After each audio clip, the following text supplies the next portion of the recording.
So I'm in Yosemite hiking into one of my favorite small streams. If you're a fan of the website, you know it as Butterball Creek. Should take me about an hour to hike in there. I wasn't too sure what to expect today, given the conditions. You know, I'd heard there was a lot of snow up here, and it's been really hot, and there's been a lot of runoff. Doesn't look too bad. I am overdressed because the weather report that I looked at said it was probably going to be in the 60s, a little bit lower elevation, and it's 10 o'clock in the morning here, and it's like 72 degrees. So I'm gonna need to make sure I stay up on my hydration. You know, it's the first trip of the year. The first trip of the year is always kind of chaotic, and I'm never really focused, and I always forget something. And this time I forgot food. I've got no food, and I didn't realize that until I actually got inside the park. And the park doesn't have vending machines anymore. So yeah, so no food except for some breath mints that I had in my car that I've taken with me. Hopefully the creek is not overly swollen and I can fish it. I expect to hopefully get into some bigger browns if I'm lucky, and if not, probably some smaller rainbows. Hike has changed a bit since I was last here due to all the fires that we've had. This forest used to be so dense, but now, as you can see, it's pretty much open spaces. This area is always really sort of dusty and polleny and whatever else, so I've got my mask on to help stave off some of that trail-induced asthma that I'm susceptible to. And yeah, should be about an hour hike down. Might have to do some bushwhacking because the Park Service has been letting this trail get overgrown, so we'll see what happens. I've started the descent into the canyon. I call this the incredible shrinking machine. As I descend, the trail goes down, but the tops of the trees stay level as the trees get bigger and bigger.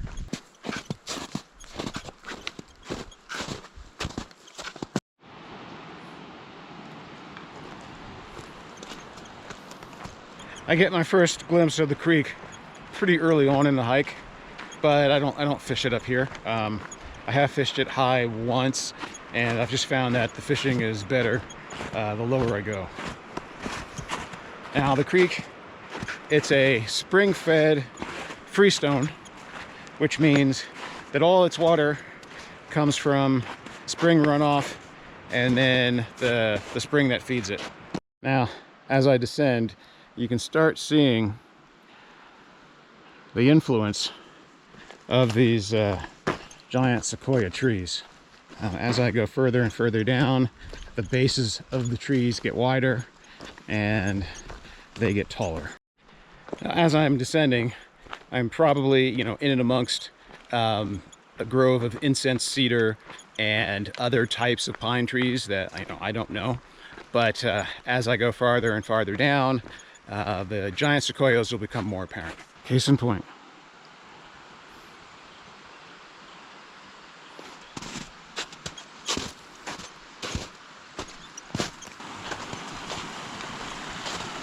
I guess you can't really tell about scale. So there's my honey badger, to give some semblance of the size of the trees we're talking about here.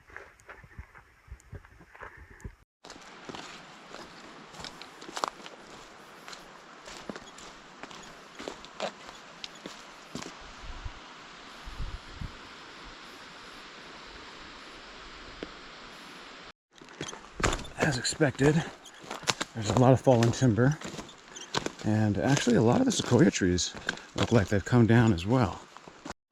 Okay, there's a short section of the trail where the trail seems to dead end or disappear, but that's not the case. If you're persistent and keep going, then the trail opens up again.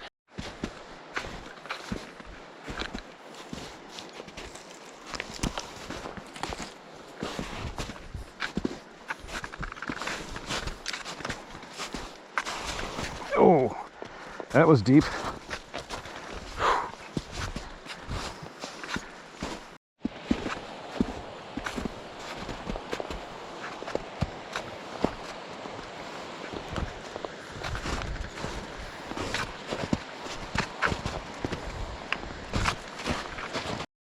So there's a lot more snow down here, which has the added benefit of keeping me cooler.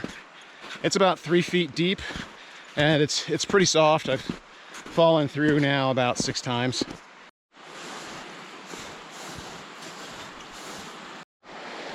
Looks like I gotta climb over this thing. Oh, hot dog! I'm finally at the creek crossing, which means I've got about another 30 minutes before I'm into fishing water.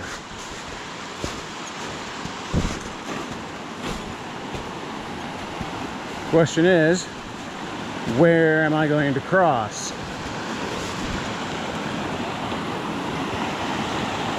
And this is looking a little bit more intimidating. So this looks like a good spot to get my feet wet. Maybe there's a downed log down there I can check out. Yeah, that log looks perfectly serviceable. I'm gonna stand here just for a minute, see if I can see any fish before I cross that log.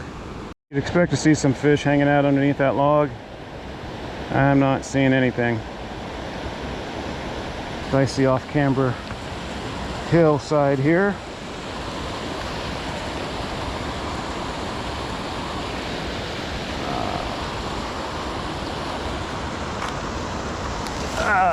Whoa. Whoa.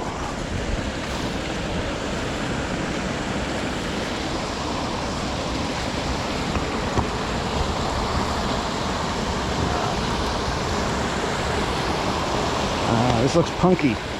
Very punky.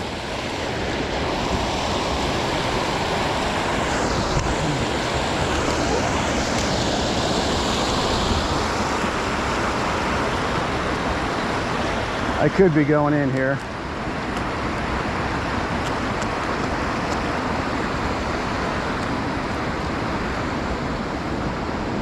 Okay, it's all or nothing.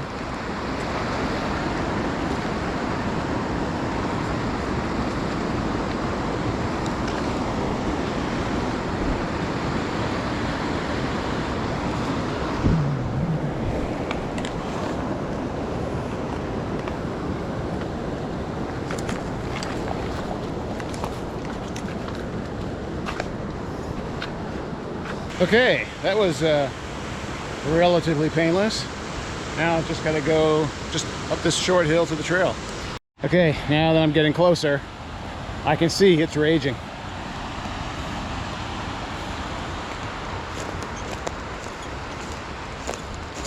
Fortunately, I've got some backup spots. So if I get down here and, you know, there's just too much water to fish, there's a couple little areas down here that I'll fish, and then I'll hike back out. And you know, there's some tributaries of the Tuolumne that I can fish. This is going in the other direction. This flows into the Merced, but on the other slope, you know, there's tributaries there that I can fish. So I've come to the national park boundary. So I'm now in the national forest.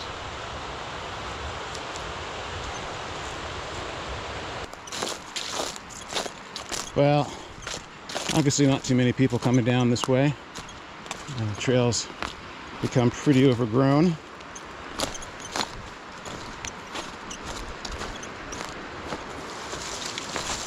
It's funny, there's a back way into the stream. Basically, there's a fire road that essentially takes you right up to it, but I've never come in that way.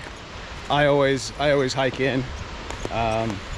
You know, for a while I was corresponding with a guy that knew where this was. You know, I never mentioned the actual name on my website. I always refer to it as Butterball Creek.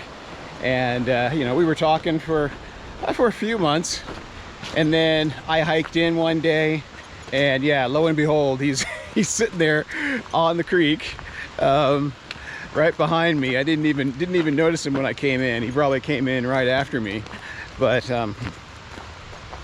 you know, I came down here and I was fishing up one of the tribs, and I turn around and lo and behold, he's standing there. Obviously somebody's been down here though.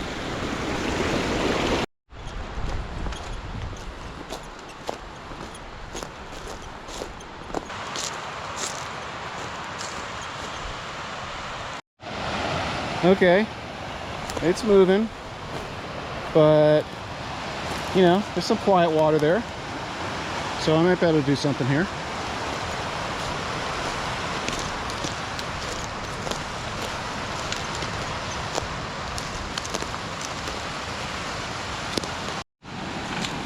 Okay, and here I am. This is where I like to gear up. Now, originally my plan was to hike up the stream, you know, wade up the stream back to that first creek crossing, but I think it's probably too high and swollen for that. So I'm gonna fish down in this area, come around this bend, and then head upstream. Probably not that far, you know, maybe just a quarter mile, but I can, you know, this is the kind of stream where you've got to fish really slowly and you've got to take your time and you've got to be methodical. And so this short section of stream, if you know, in the right conditions, it can take me 2 hours to fish. We'll see today. I'm obviously going to have to fish nymphs and hit the pockets, and you know, we'll see if there's actually any water that's going to be productive. And yeah, with the temperatures the way they are, you know, the wading, I'm just going to wet wade. If the temps drop suddenly, then, you know, I could be regretting that. But for now, I think that's the way to go. Yum, Altoids. You know, as I said, the first trip of the season is usually pretty scatterbrained, and I forgot my food. So I've got some mints. I think I might have a hard candy. Normally I would have food in my pack, but since this is the first trip of the year and I've been using this pack for rucking, there's no food in it. So I'm fortunate that I know of a small crop of wild onions just upstream, so I'll gnaw on those for a bit, and that'll have to, you know, that'll have to get me through the day. Today I'm going to be fishing the first cane rod that I ever made. It's a 6-foot 3-inch 4-weight. Based on Paul Young's midge taper. I made the rod as a student of a fellow that used to live in Bishop, Chuck Irvine, who I believe has passed away. But it's a great rod for this stream because of all the brush, and I only ever really fish it here, but it's the perfect rod for this place. So gear-wise today, I've got my Exos 38. I do have my Crocs. I don't think I'm going to use them. I'm going to wet wade. I've got the new Grail filter, the thin one. As I said earlier, I've got my my Paul Young rod. I've got my Hardy featherweight with a 4-weight GPX line, REI flash trekking poles, my JW Outfitter fly kit. Now, in my pack, again, I've said I'm scatterbrained. I'm probably going to repeat that all over and over, but my system is such that I typically don't have to think much about what gear I'm taking. The gear is either already in the pack or it's in my bag. I've got 2 bags that I grab, and I just pull whatever I want out of those bags, stuff them in the pack, and I'm ready to go. And then anything that I might forget that is critical, I've got an extra in my car. So for example, my headlamp, I have an extra headlamp in my car. So I just pulled that out. I've got my first aid kit. I've got a soft shell, I've got a down jacket, I've got a rain jacket, I've got my waders. Yeah, so I've got pretty much most of what I would be carrying on a backpacking trip, but you know, just for a day trip. I don't have as much clothes, I don't have as much food, but you know, typically I carry the same stuff all the time, regardless of where I'm going. If for no other reason than for safety, you know, so that I'm prepared for whatever conditions. It's nice and sunny here now. I can see the clouds that are coming in. You know, I have been down here when it's been bitterly cold, so I've got my tarp with me, and you know, in case something happens. I've already fallen through the snow a half dozen times. If I fall through and wrench a knee or something, and you know, I end up having to spend the night here, I've got my tarp. So I am prepared for the worst. As scatterbrained as I seem to be. And you know, as always, I've got my my dark timber honey badger. You know, it's funny, one of the first trips that I ever filmed that I never actually published, I was down here. It was one of the first trips after my back rehab, and I had the Mid-Tech honey badger with me. So yeah, so I guess the honey badgers kind of come full circle with this being the OG. So before I start fishing, I'm going to cross the creek. I'm going to tie on. It's actually looking a little worse than I thought. Normally that spot's an easy cross, but I think I'm going to cross up here a little bit and then go down. I'm going to try to cross right here. Woo! That was cold! I didn't see any fish in that tail out. And now I've just got to come downstream a little bit.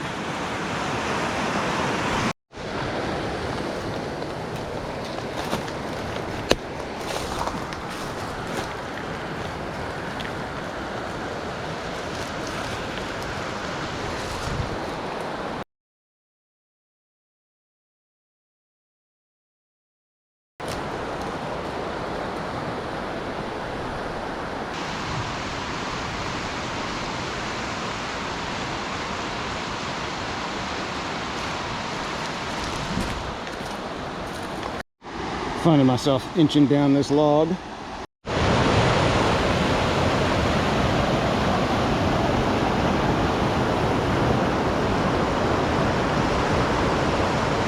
So I'm going to inch my way up to that tree and start my fishing there.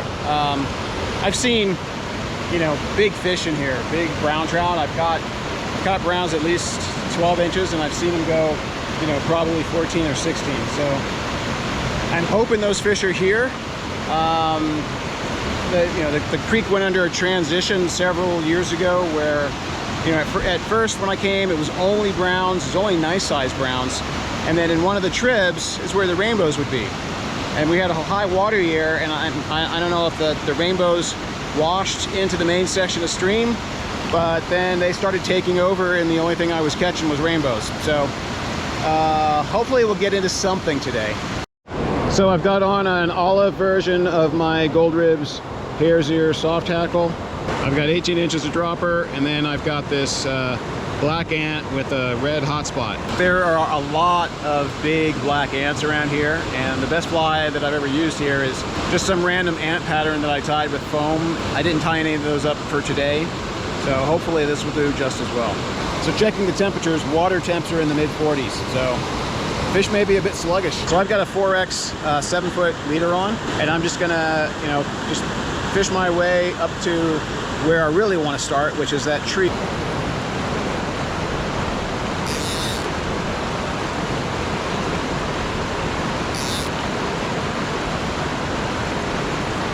This is what it's going to be like all day, traipsing through brush.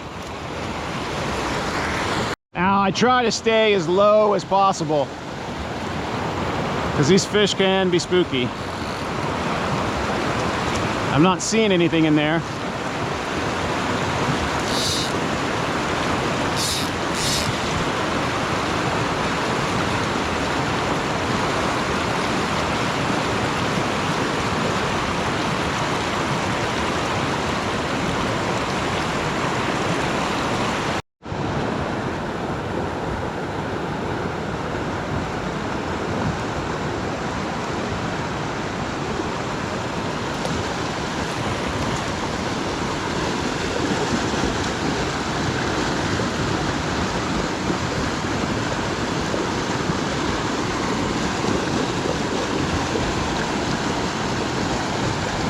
The thing I'm going to do is bypass a lot of this rolling water. I have a pretty good feel for where the fish hang out in this water, and it's you know, it's mostly in the pockets and in the quieter pools.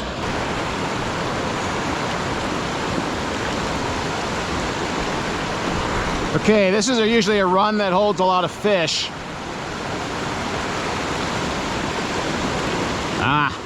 Went through a run that used to be a really good pool. It's over the years, over the last decade or so, it's filled in. But one obvious problem that I've been having is I'm not getting my fly down fast enough. So I don't carry any shot. So what I've done is I've taken an extra bead and I put the extra bead up on my leader. That'll roll down to my fly, and that'll help me get down faster. That's a trick that I picked up from Andre Pouillon's.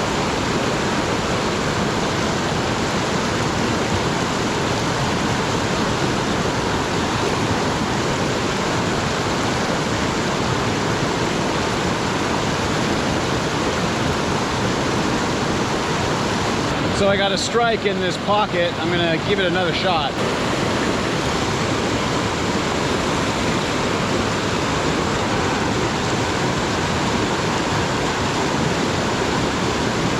Nothing but a strike, but that was promising. But to give you some idea about how deep this is, I had to go retrieve my fly, and that's how far up my leg it went. Now the creek splits. This side used to only have brown trout. That side used to only have rainbows. But now, you know, now as I said earlier, the rainbows can be found in here as well.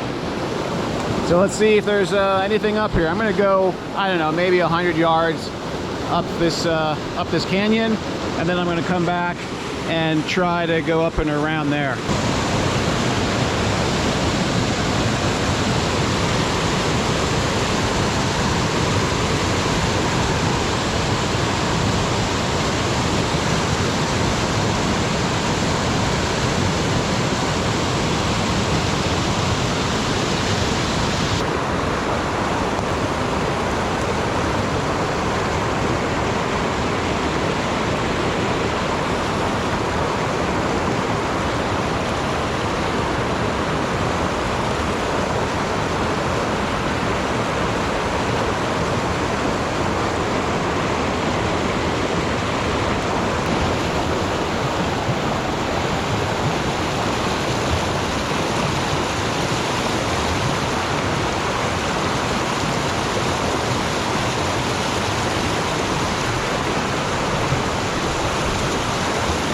Ah!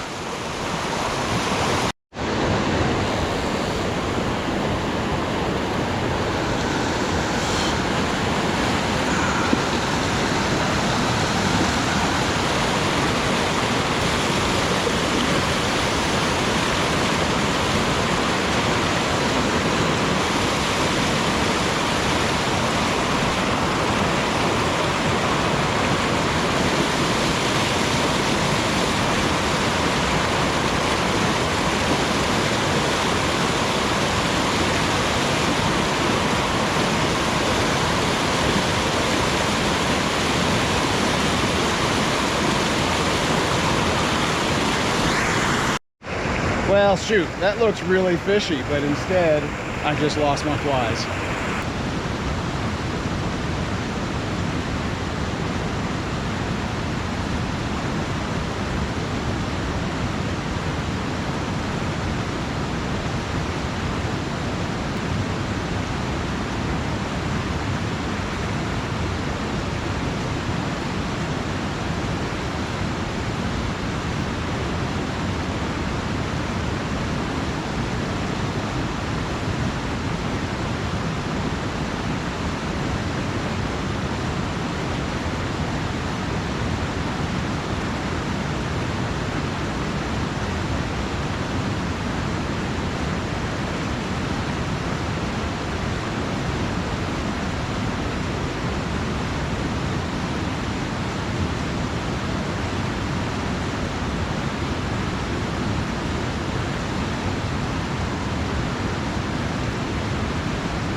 Okay, I put on 2 new flies. I've got this foam ant.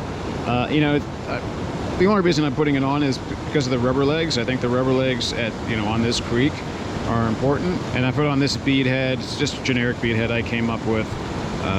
Black crystal flash as a shellback and partial tail with a marabou tail and a body of peacock. So that's what I'm gonna fish now. Now I typically don't go much higher than this pool. As you can see, it gets a little difficult.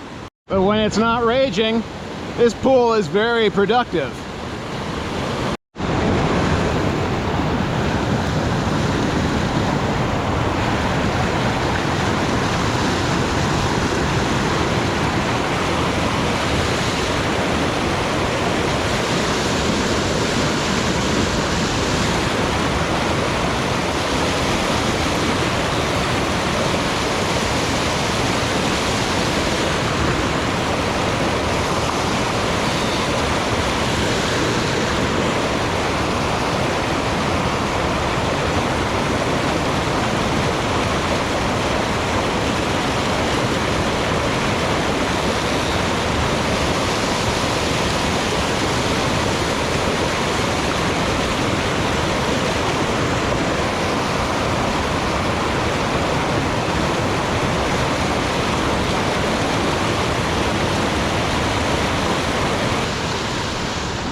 Okay, so what I've got to do is I've got to cross right there and then come up on this right side.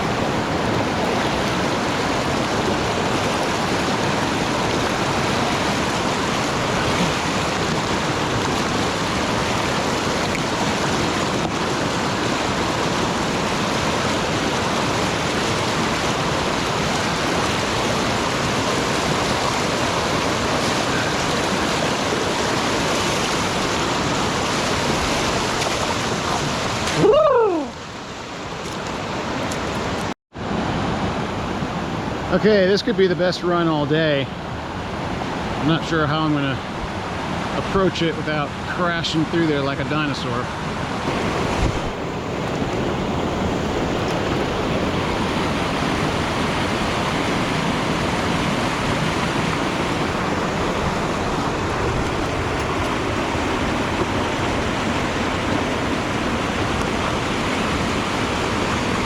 I'm not seeing anything. So I guess I'm just going to have to make a blind cast. A lot of brush in there. A lot of brush up here.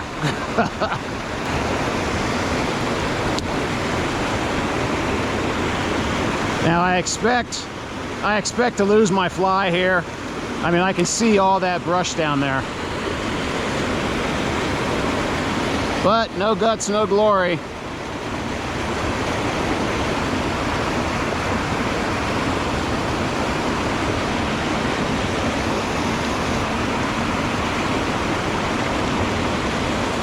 Whoa. So we've got to be fishing there, but I can't get a good drift. I got a few good drifts, but I was catching mostly trees everywhere around me.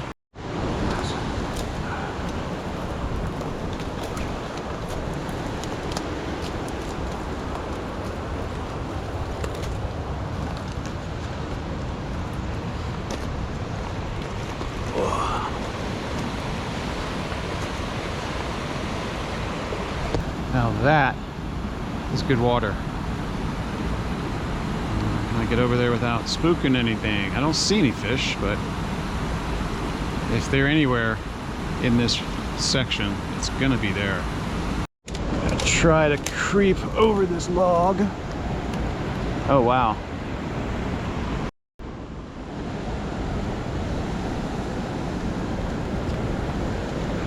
Oh, there's a fish right there.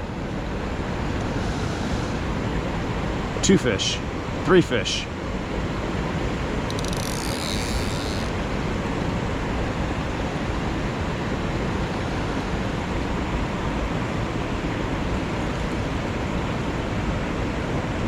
How am I even gonna get this down there? Ah, missed him. Shoot. And now he's spooked. Where are the others? Well, there's one coming in.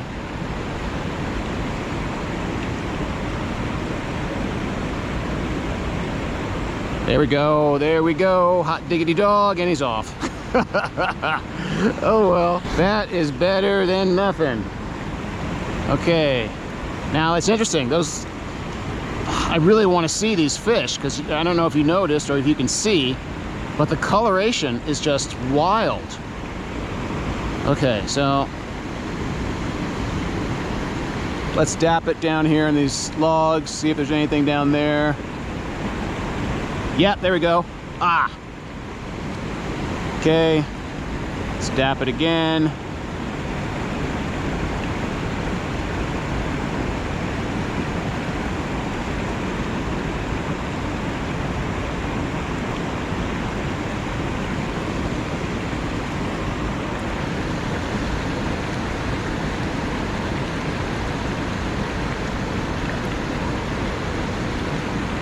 Yeah, okay, now I'm starting to spook them. Okay, let's see what we got underneath this log pile.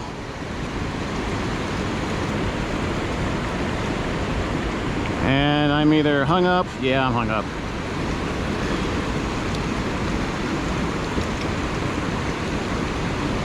And I'm gonna have to break this off. Yeah. Okay, I've either spooked or missed the fish that were right at my feet. Always check your terminal tackle. That's better. Not much stealth going on now.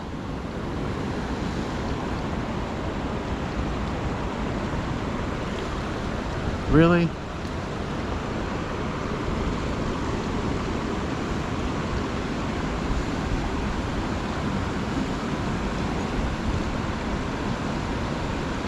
So Jim, tell me why you don't want to fish 2 beatheads together. Well, you know, it's the pendulum effect.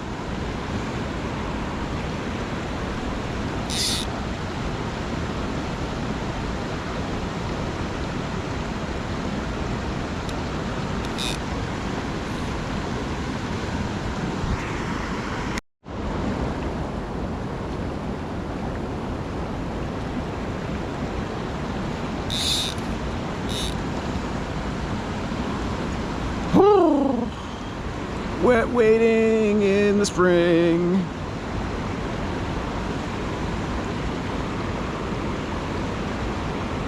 Come on.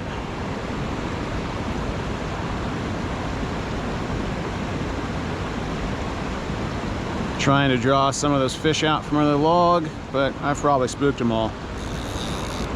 Okay, let's head upstream. Now I'm right back where I started. Right up there's the trail. I'm not sure the best way to approach this, maybe from behind.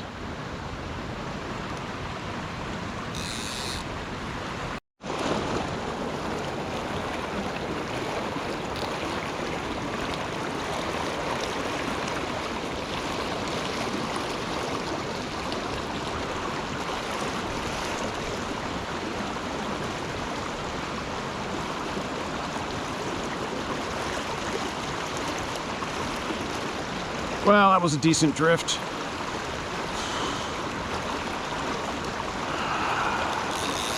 You can see how deep these runs are.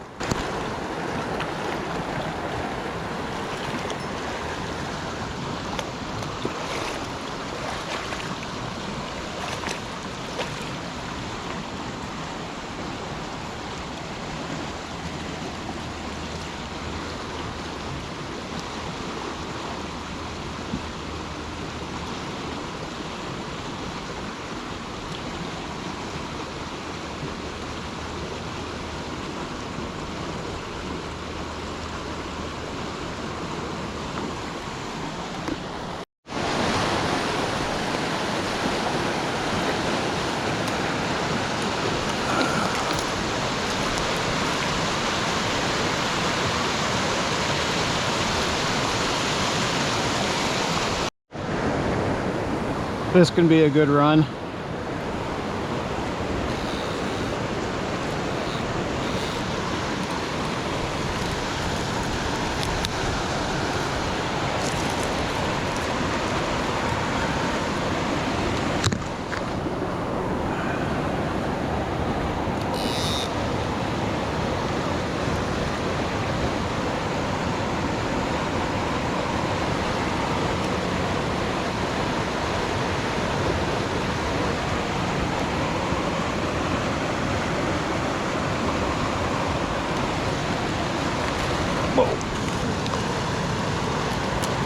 If I don't fall in.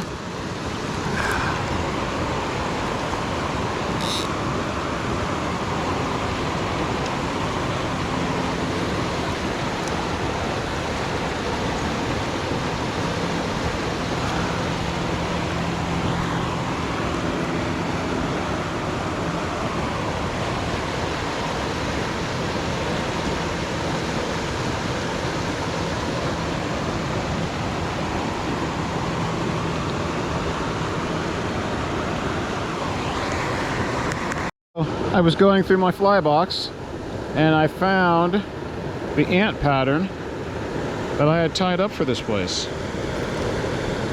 Hopefully you can see that. It's got rubber legs. It's all foam. Nothing special, but it really works here usually.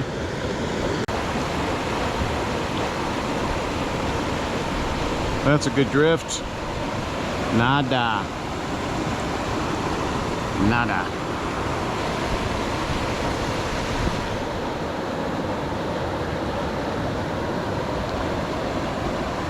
Okay.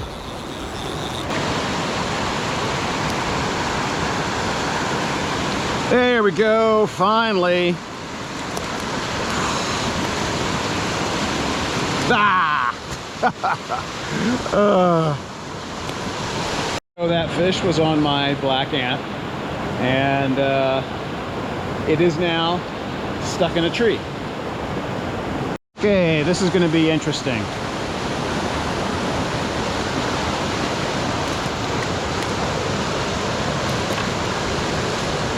I want to try to fish this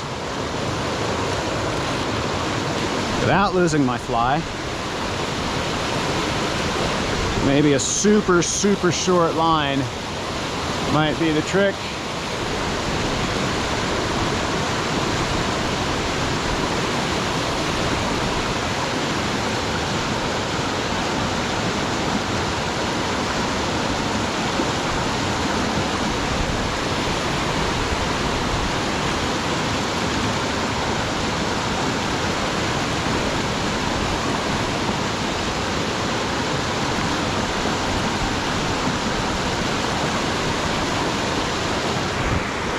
Here I'm fishing a short line and slow movements. Fast, jerky movements are going to cause my fly to wrap around the brush. So try to move as slow and as deliberately as possible.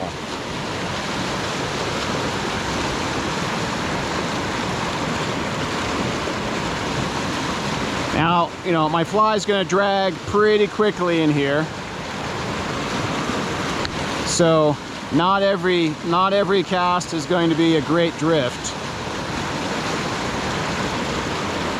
But if I can get it to slow down just a little bit,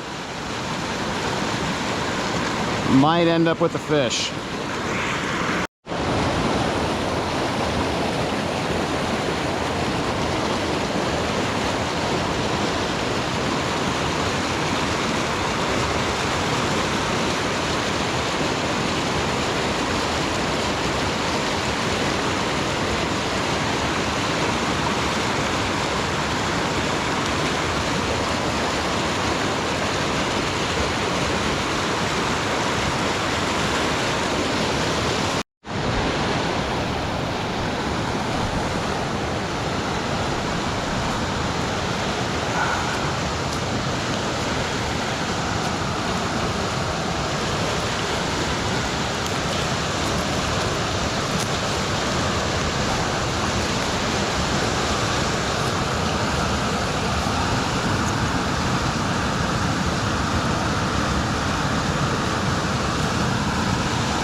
Ah, here they are, the wild onions.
Ah, come on. I knew that was going to happen. Why did I do such a lazy cast? Okay, there's a small, should be, small run up ahead that's served clear, and then I think that's where I'm going to end it. Climb out of the canyon and head back up to the car. It's 2:30. A lot of dapping today.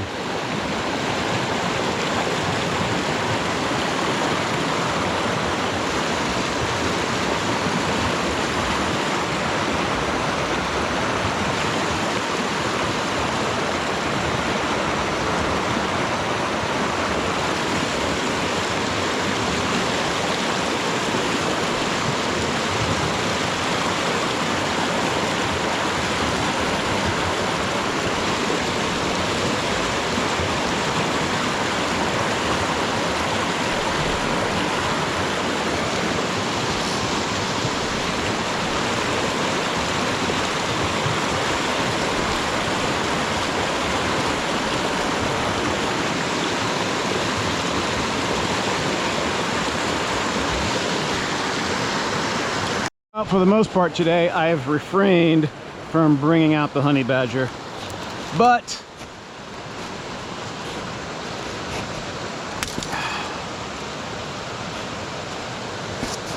I think it'll be helpful coming through here. Jeez Louise, I am all caught up.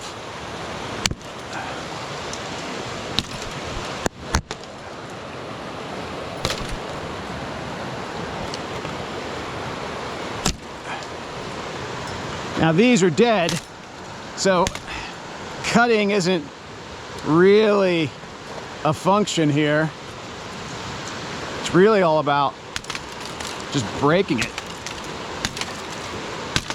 Well, maybe this one. There we go.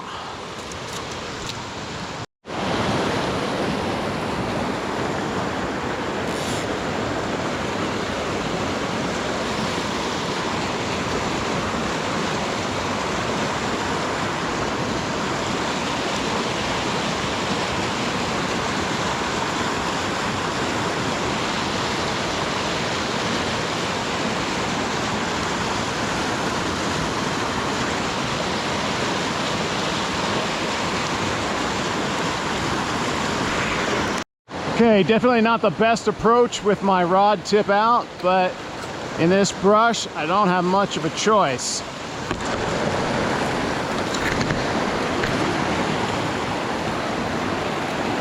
I try to keep the rod tip down until the last minute.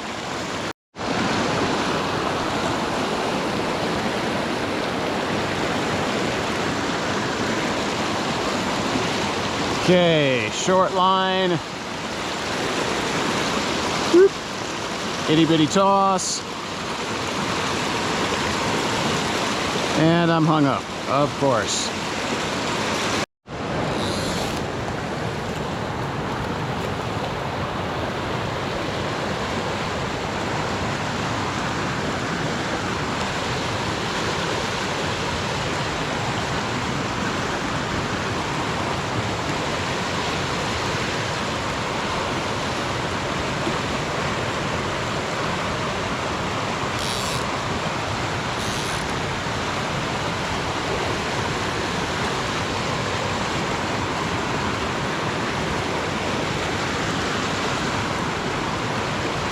Well, I think that last run was a good effort, so I'm gonna start climbing out and see if I can catch the trail.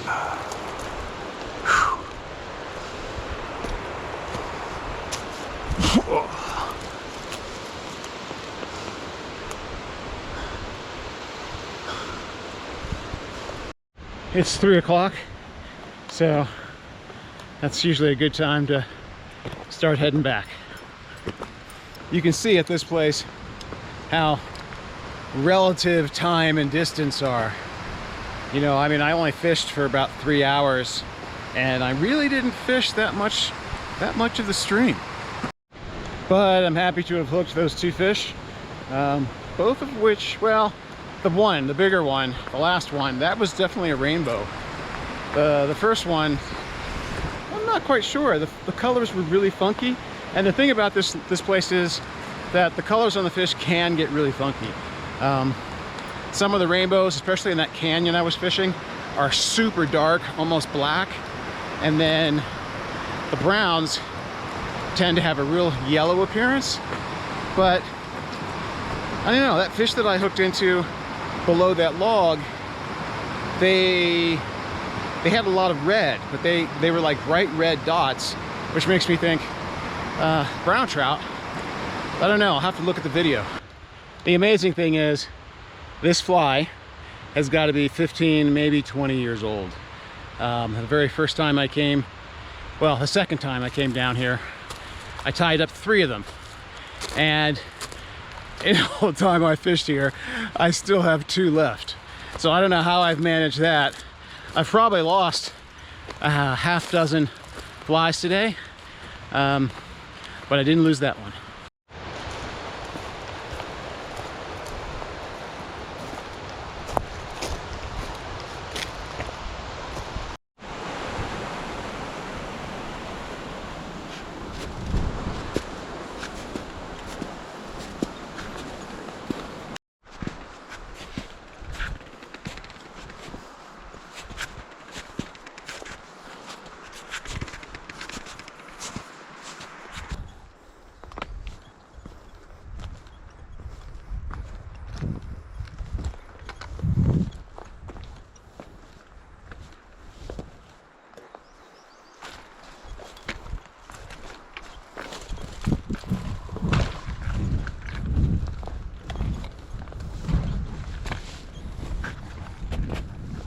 You can see what I said earlier about dust. It's just all this fallen timber just breaks down, and you get all this wood dust everywhere.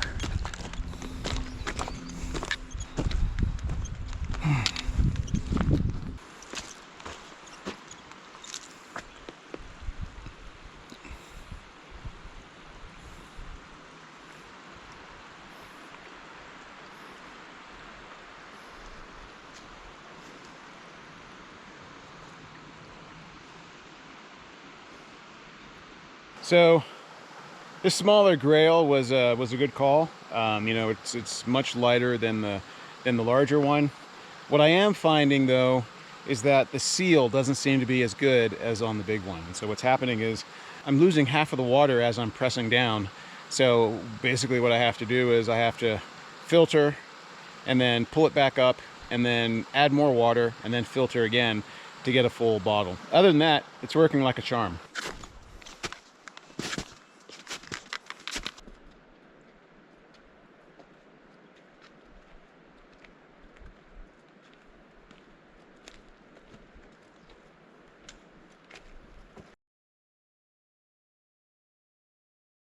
So I'm on flat ground again, which means I'm about 10 minutes from my car. This has just been another opening day in Yosemite, one of many. 6 hours of driving, 3.5 hours of hiking for 3 hours of fishing. This is the way of the high country fly fisher. Hope you enjoyed the video, and thank you for coming along.